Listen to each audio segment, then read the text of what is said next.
合作机制。埃塞俄比亚是共建“一带一路”的重要参与方。Ethiopia is also pleased to be participating in the Third Belt and Road Forum.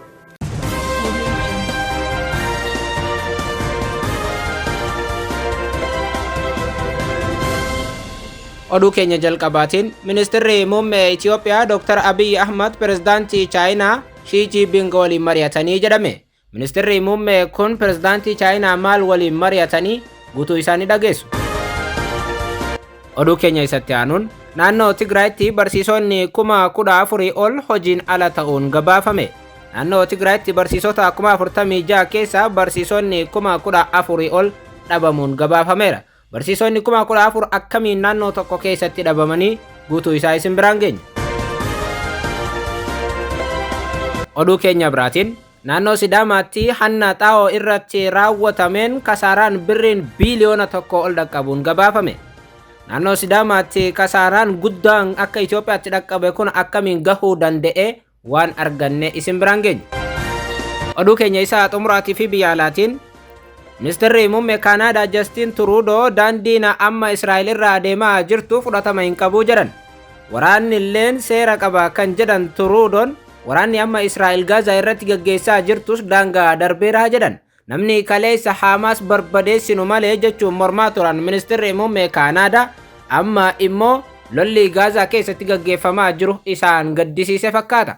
Kanallee ni dhageessu. Akkam jirtu daawwattoota hordoftoota aanolee Global Media. Oduuf odeeffannoo keenya guyyaa irraa qabannee dhufneetii jirra. Odeeffannoo keenya ijoo isaa amma isinitti hime guutuu isaa kan dhageessan tahaa.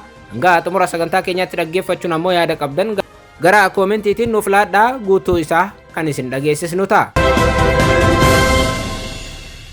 Oduu keenya jalqabaatiin hariiroon Itoophiyaa fi Chaayinaa sadarkaa tokko dabaluu pirezidaantiin Chaayinaa Xi Jinping dubbatan.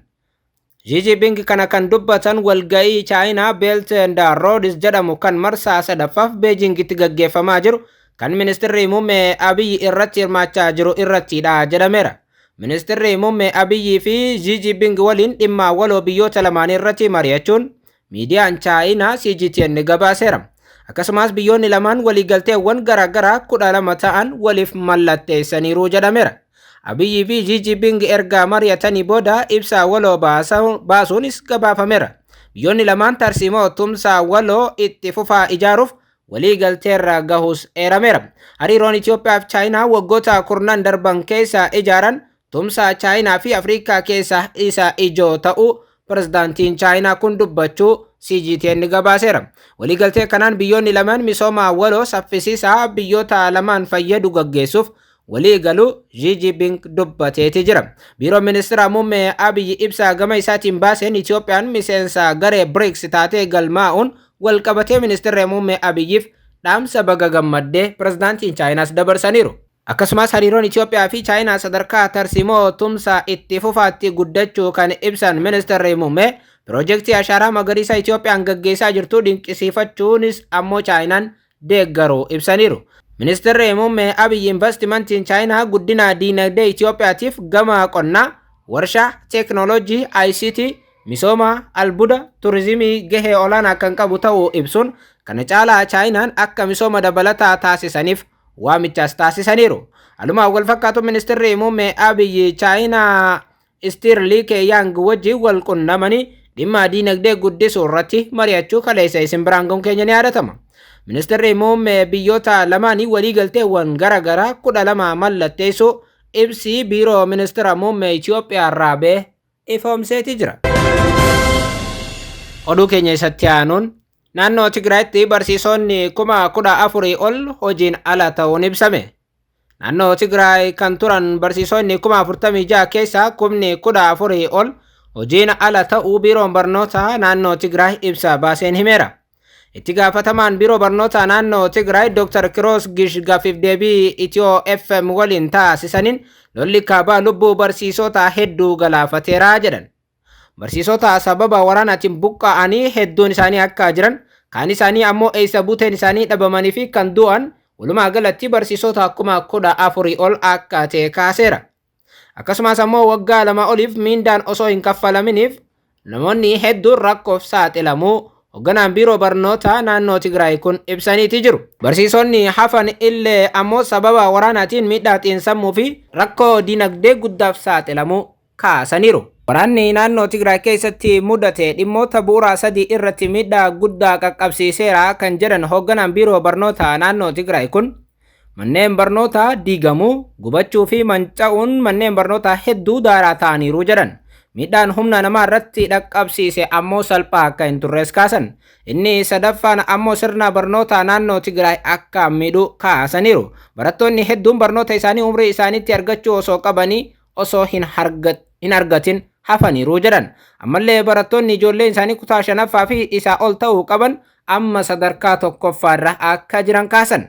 Qormaata kutaa 12ffaa bara 2012tti kan fudhatan barattoonni hedduun yoona ammoo barataa yuunivarsiitii waggaa 4ffaa ta'uu danda'u jedhan. Barattootaas dabalatee barsiisonni naannoo Tigraay keessatti walumaa galatti ammoo miidhaa guddaaf saaxilamu kaasan. Haga yoonaatti ammoo barsiisonni 14,000 eessa buuteen isaanii dhabamuu hoogganaan biiroo barnoota naannoo Tigraay kaaseera. Oduu keenya isa biraatiin naannoo Sidaamaatti hanna xaa'oo irratti raawwatameen kasaaraan birreen biiliyoona tokkotti tilmaamamuu dhaqqabuun himame. Naannoo Sidaamaatti namoonni hanna xaa'ootiin shakkaman seeraan itti gaafatamaa akka jiran waajjirri bulchiinsa nageenya naannichaa himeera. Dhimma kanaan wal qabatee shakkamtoota 148 to'annaa seeraa jala jiraachuus kaaseera. Hoogganaan waajjira bulchiinsa nageenya naannoo Sidaamaa Obbo Alamaayyoo Ximootiyoos dhaabbata Piraayis Itoophiyaatiif akka himanitti naannichatti bara baajataa darbe xaa'oo yeroo oomishaatti gatii madaalawaadhaan qonnaan bultootaaf akka raabsamuuf mootummaan birrii miiliyoona 28 ol deeggarsa taasise kuntaala 25,140 hatameera jedhan.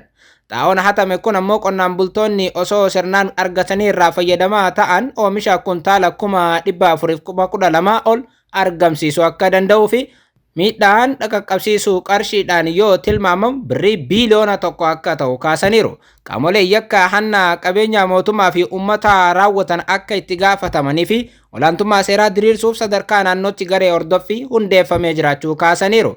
Keessattuu qondaaltonni mootummaa sadarkaan jiran gocha kana keessatti hirmaachuu isaaniitiin shakkaman akka itti gaafataman aangoo isaanii irraas kaafamuu eeran.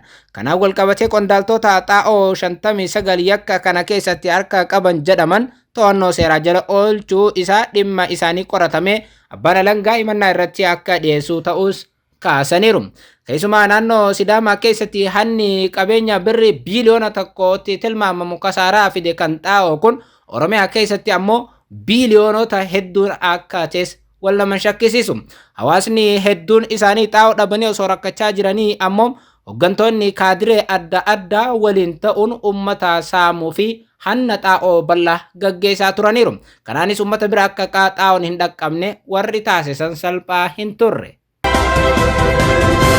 Oduu keenya xumuraatii fi biyya alaatiin Ministeerri muummee Kaanaadaa Justin Trudeau daandiin gargaarsa namoomaa gara Gaazaatti geessu akka banamuuf gaafatan. Haala hamaa namoonni miliyoona 2.3 keessa jiran deeggaruuf gargaarsi hatattamaa akka barbaachisus dubbataniiru. Kaanaadaan Israa'el mirga haleellaa ofirraa ittisuu ni deeggarti garuu waraanni illee seera qabaa jechuun itti dabaluun dubbatan. Shororkeessummaan yeroo hunda ittisaa hin qabu gocha shororkeessummaa Hamas wanti sirrii ta'uu sababni dhiyeeffamuu danda'u hin jirus jedhaniiru. Hamas uummata Filisxeemis ta'e hawwii isaanii seera qabeessaan bakka hin bu'u jechuun paarlaamaatti himan. Haleellaan Hamas Israa'el irratti raawwateen lammiileen Kaanaadaa 5 kan ajjeefaman yoo ta'u 3 ammoo ammallee achi buuteen isaanii dhabameeraas jedhan Justin Trudeau. Haa ta'u malee amma uummanni Gaazaa keessa jiru rakkoo hamaaf saaxilameera kan jedhan Justin Trudeau. Kanaaf ammoo hulaan deeggarsa uummata kanaaf itti dhaqqabsiisuu dandeenyu banamuu qaba jechuun dubbatan. Waraanni ammoo seera qaba daangaas qaba jechuun himaniiru. Waraanni Israa'el amma daangaa darbitee uummata nagaa irratti gaggeessaa jirtu lammiilee nagaa ajjeesaa jirtu ammoo sirrii akka hin taane namni kun ibsuu barbaadaniiti. Ministeerri muummee Kaanaadaa Justin Trudeau kana dura garee Hamas lafarraa haga baddutti ciisanii akka hin bulle warra dubbachaa turan keessa isaan jalqabaati. Isaa qofa osoo hin taane ammoo hedduu warra lixaa waraana kana keessatti hirmaachuu fi akkasumas Israa'el cinaa dhaabbachuun ifatti ammoo deeggarsa qaban argisiisaa turan. Amma immoo namoonni sun hedduun isaanii of duuba waan deebi'aa jiran fakkaata. Pirezidaantiin Ameerikaa Joo Baayiden ammoo guyyootaas deeman keessatti Israa'elitti ammoo daawwannaa taasisuuf jiru. Kanaas ta'ee sana ammoo warri kaleessa waraana kana barbadeessinu malee hin taanu Hamas dhabamsiifnu malee jechaa turan amma waan fuula jalaa deeffatan fakkaata. Bal'ina gabaasota karaa ammoo mata duree tokko qofaan kan walitti dachaanu ta'a. Daawwattoota hordoftoota keenya odeeffannoon ammaaf qabanne kanumaan odeeffannoo biraatiin walitti dachaanutti yeroo milkii qabaadhaa. YouTube keenya subscribe godhuun like gootanii namoota hedduu biraa akka dhaqqabus taasisuu hin dagatinaa isiniin jenna. Yeroo gaarii qabaadhaa.